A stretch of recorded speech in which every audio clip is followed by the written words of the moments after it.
రెండు రాష్ట్రాలలో ఎలక్షన్లు అయిపోయినాయి. లీడర్లు చల్లబడ్డరు. మేమే గెలుస్తామని వీళ్ళు అంటుంటే మేమే గెలుస్తామని వాళ్ళు అంటున్నారు. బెట్టింగ్లు కూడా కడుతున్నారట.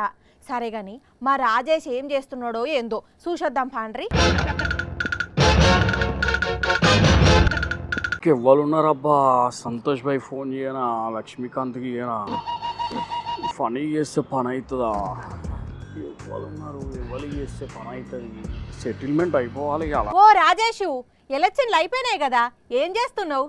పొద్దుటి నుంచి బోని కాలే, ఎవడన్నా బకరా దొరుకుతాడా అని చూస్తున్నాను. వచ్చినావు అంటే నేను బకరానా? ఏయ్ ఎట్లా ఊపడుతున్నా నీకు? ఇంకోసారి బకరా గికరా అన్నవనుకో బండకేసి ఉతుకుతా. అవన్నీ తర్వాత నాకు ఫోన్ వస్తుంది. హలో వెంకటరెడ్డి సాబ్, ఏమైంది? ఇంకా అప్డేట్ ఇవ్వలేదు, ఏం చెప్పలేదు. అరే మళ్ళీ పోతే వస్తుందా ఇట్లాంటి డీల్? ఏంది మీ ఇంటా మొద్దన్నా? అరే అట్లా కాదన్నా, ఎంత మంచి డీలు, ఎంత మంచి ఆఫరు, మస్తు మంది ఉన్నారు. నీకోసం చెప్పినా నేను, ఆలోచించుకో, మళ్ళీ రాత్రికి ఫోన్ చేస్తా. ఏం అమ్మో, మా రాజేష్ రియల్ ఎస్టేట్ వ్యాపారంలోకి దిగినట్లున్నాడు కదా, మొత్తం ఫోన్లలోనే ఫ్లాట్లు బేరం పెడుతున్నాడు. నమస్తే సేట్జీ, కైసే హో? ఇగో జబర్దస్త్ డీల్ ఉన్న సేట్జీ. ఒక్కసారి పెట్టుబడి పెట్టినావా అంటే ఆరామ్సే కుర్చీ వేసుకొని కూర్చుంటే పబ్లిక్ వస్తారు, పైసలు ఇచ్చిపోతారు. ఏకదమ్ డీల్ ఉన్నది నీకోసం. ఏమంటావు? ఆ డీటెయిల్స్ అన్నీ ఇక నేను సాయంత్రం వస్తా, కూర్చొని సెట్టింగ్ చేద్దామా? ఓ రాజేష్, గిరాకీ బాగానే ఉన్నది. ఫట్ట అమ్ముతున్నావు కదా ఫ్లాట్లు. ఫ్లాట్లు ఏంది? ఇప్పుడు నువ్వు అమ్మేటి ఫ్లాట్లే కదా. బిహిత్తిరుదానా అంత చీప్ గా కనిపిస్తున్నానా నేను నీకు? ఏంది అట్లా అంటావు? రియల్ ఎస్టేట్ వ్యాపారం అంటే అంత చీపా? మనది రియల్ ఎస్టేట్ వ్యాపారం కాదు, అంతకంటే పెద్ద బిజినెస్. అమ్మో అమ్మో, మా రాజేష్ పెద్ద బిజినెస్ మ్యాగ్నెట్ అయ్యిండు. మరి ఏమనుకున్నావు? రియల్ ఎస్టేట్ లో ఒక్క ప్లాట్ అమ్ముతే ఎంత వస్తుందో, ఇప్పుడు చేస్తున్న డీల్ అంతకు 100 రెట్ల కమిషన్ వస్తుంది తెలుసా? వామ్మనే, అంతగానం ఉంటుందా కమిషను? ఇంతకు నువ్వేమమ్ముతావు? నేను అమ్ముడు కాదబ్బా, మంచి పార్టీని చూసి ఓనర్కి అప్ప చెప్పింది అనుకో, వాళ్ళు డీల్ సెట్ చేసుకొని ఓకే అయితే మనకు కమిషన్ ఇస్తారు. అంతే.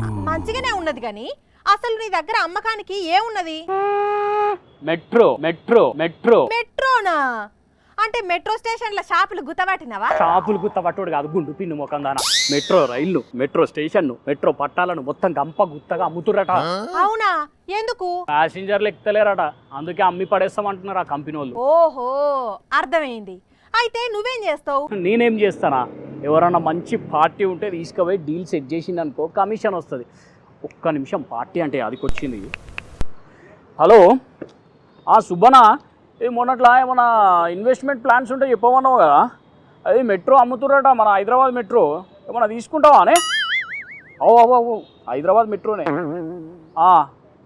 సరే, డీటెయిల్స్ అన్ని తీసుకొని నేను వస్తా, మాట్లాడదాం, కూర్చోబెడతా వాళ్ళతో. సింగిల్ టైం సెటిల్మెంట్ చేద్దాం.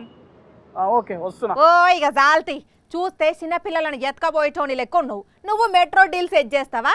చల్ ఆడికెళ్ళి, పెద్ద బిజినెస్ మ్యాన్ లెక్క పోజ్ ఒకటి మళ్ళా. అను బిడ్డ, ఎప్పుడు నేనంటే సులకనే కదా నీకు. నేను తీసుకుపోయిన డీల్ కన్నా సెట్ కావాలి, మనకి తెలిసిన వాళ్ళు కన్నా మెట్రో కొనాలి బిడ్డ. రేపట్ల మెట్రో ఎక్కినామనుకో, మెడల్ బట్టి నూకిపిస్తా చూడు. నిన్ను ఏమనుకుంటున్నావు? ఎప్పుడు తక్కువ అంచనా వేసుడు ఏమనాలా? ఏం తెలుసు నా గురించి, నా డీలింగ్స్ గురించి? కొండ నాలుకకు మందేస్తే ఉన్న నాలుగు ఊడిపోయింది అన్నట్లు తెలంగాణలో ఆడోళ్లకు ఫ్రీ బస్సు స్కీమ్ తోని మెట్రోకు ఎసరొచ్చింది అంటున్నారు మెట్రో మేనేజ్మెంట్ వాళ్ళు. లేడీస్ మెట్రో ఎక్కుడు తగ్గించేటాలకు గిరాకీ తగ్గిపోయి లాస్ వస్తున్నది. ఇట్లయితే మాతోని కాదనేసరికి దాన్ని పట్టుకొని అమ్మి పెడతా అని బయలుదేరిండు మా రాజేషు.